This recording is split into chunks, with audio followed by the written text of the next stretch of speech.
because the topic is, are Torah Knights teaching Freemasonry and Kabbalah? Now, I don't want to hear if you accuse me of that, and because I'll just make a video showing Shalimar and them, Red Flag Media, I'm sorry, Flat Mind Media, Shalimar. They all said I'm teaching Freemasonry and Kabbalah. So if I'm doing that, then stand on that. We understand that a plane has crashed into the World Trade Center. We don't know anything more than that. We don't know if it was a commercial aircraft. 12 miles to the east of Denver is the scene of a shooting. Deadliest mass police there were called shortly after midnight. What did Iraq have to do with what? The attack on the World Trade Center. Nothing. Now, it seems like we have teachers in Israel, quote-unquote teachers in Israel. I know some of you won't follow the Israelite community like that, but it may still be interesting watching, because we're going to be talking a lot about Freemasonry and Kabbalah. Why is that? I brought up the fact to a brother that his teachings were Kabbalistic, they had elements of Kabbalah, and instead of actually addressing the facts, we had a 3-hour rant where we heard things like, Go ahead, Flat Mind Media. What you got to say now? Come on my comment board and talk shit. What's going on, nigga? Hey, Flat Mind Media. Do we have a North and South Pole? You stupid motherfucker. You're retarded. You're a goddamn idiot, nigga. And your channel is for fucking retards. And that just goes to show that there's some truth in what we're saying here, right? When you can't address the facts and you have to deflect by slander. For those of you who don't know who this character is, you may remember him from a Flat Earth argument I have posted on my channel. When is water ever flat? Put water in a basin and make it curve. Yeah, make that curve. I can't.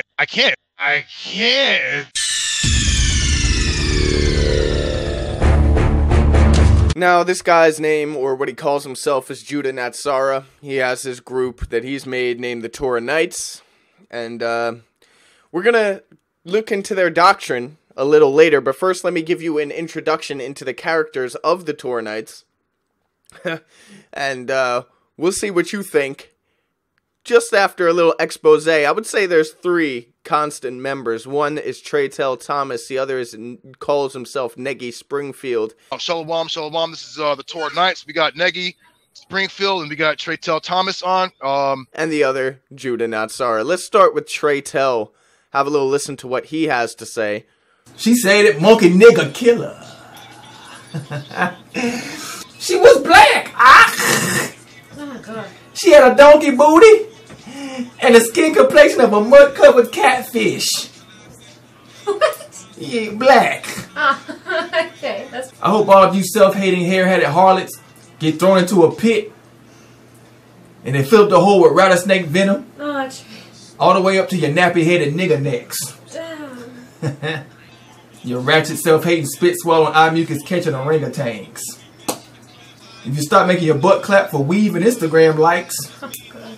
you swamp donkey manholes. Most of y'all got a vagina order that could gag a skunk. Black monkeys, that funky monkey. One sniffy could kill a donkey. Oh, God. You're an idiot. That's just about enough of that, okay? Someone's been listening to too much Tommy Sotomayor. I don't know if this guy's even black or he's just wearing the most convincing blackface in the world, because nobody should be speaking about their own people, or any people, like that at all. Like, it's just completely ridiculous, and if anyone sees that as righteous, then I don't know what to tell you. I think you have been given a good enough picture of that character, so let's move on to the next one. Now I'm going to show you a clip of a conversation that was had in the one show that I was on, right? Between Lamad Yara, who is actually a good brother, he's left this cult now, and Negi Springfield. And it should be enough just to let you know exactly who this person is. And then it said that I will stick to do what thou wilt.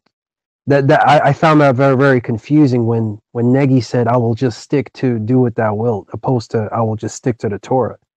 I can explain that because everyone believes that phrase is associated with Satanism. I can go over that it's not, but it isn't. Wait, do what thou wilt is not associated with Satanism? It's falsely associated, but it doesn't. Was Aleister Crowley a pedophile? I don't believe so. No. When it comes to the information that he wrote about, he did write about a lot of interesting things, and I did learn to some extent from him. I rest my case. I mean, anyone who's done any amount of research knows who Aleister Crowley is, right? How are you keeping the scriptures and learning from Aleister Crowley? I mean, that's just completely ridiculous. And I did actually mention this in the show. Don't worry, I wasn't just quiet, but I let them speak.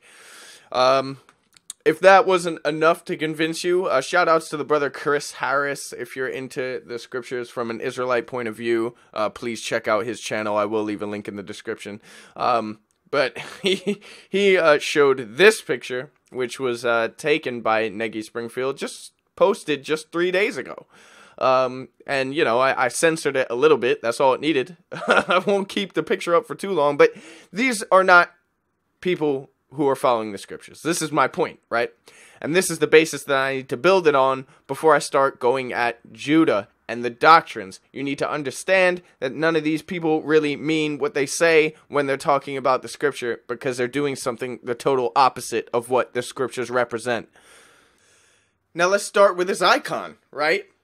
He would claim that this is the scriptural Star of David, right? The only problem is he can't show me one scripture where there's anything even close to the Star of David. Actually, no, I lie, right? In Acts 7, verse 43, they talk of the Star of Molech, right? The star that was used when they were sacrificing children to the fire.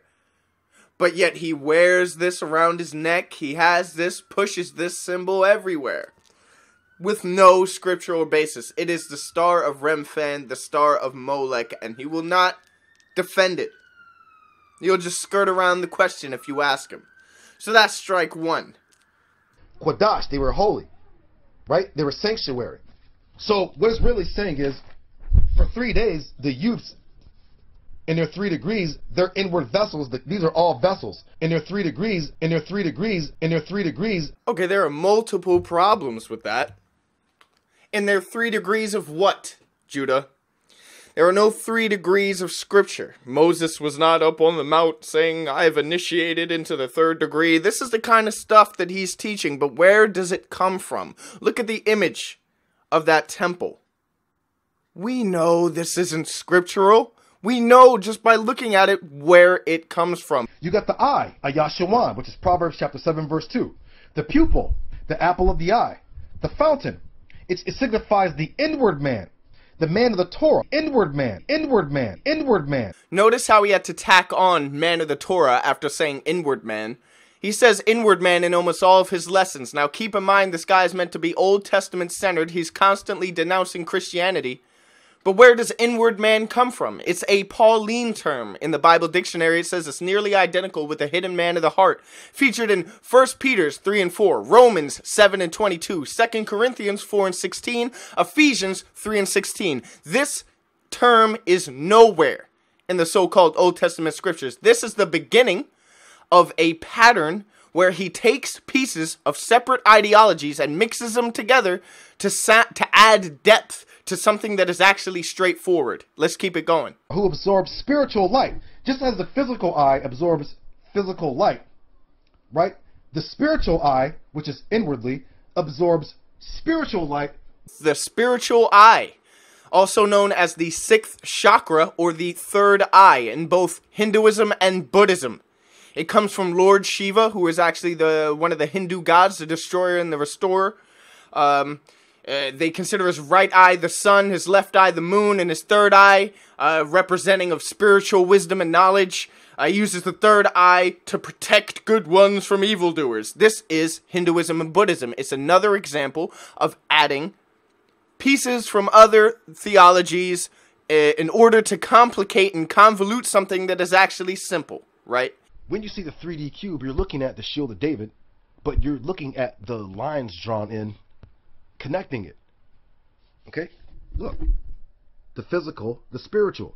So, if someone says, I don't believe in God, blah, blah, blah, blah, blah, them niggas don't understand mathematics or science. Because, clearly, from the shield of David, if you connect all the dots in the angles, you're going to get a 3D cube, which means what?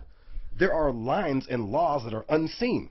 Sacred geometry, Merkaba, Metatron's cube. This is what he's describing, Metatron's cube. If you connect all the lines in the Star of David, it's Metatron's cube. It goes back to Greek philosophy, the Platonic solids, right? This is not scriptural, right? What does Merkaba mean, right? Mer means light, Ka means spirit, Ba means body, right? It's the same thing with this temple man. It's all kind of connected, but it's not so-called Old Testament. It's mysticism, okay? We know where these things come from. You can't just throw these things together and think nobody's going to pay attention, okay? Maybe you're going to trick some people, and you have tricked some people for some time, but it stops now. Let's keep it going. Part 2, we're back. Keep in mind, Yah told you to follow the Torah. The commandments are in the mind, in here, in the Ark of the Covenant, in the mind, which is also the tree of life as well, too. Also the tree of life, also the tree of life, also the tree of life. Are Torah Knights teaching Freemasonry and Kabbalah? Also the tree of life as well, too. Also the tree of life as well, too. Also the tree of life as well, too. Also the tree of life, also the tree of life, also the tree of life as well, too. Oh, how dare Chris Harris and I ever accuse you of teaching Kabbalah? I mean, you're only teaching the Tree of Life, Sacred Geometry, Merkaba, the Temple Man. I mean, I must be losing my damn mind, right?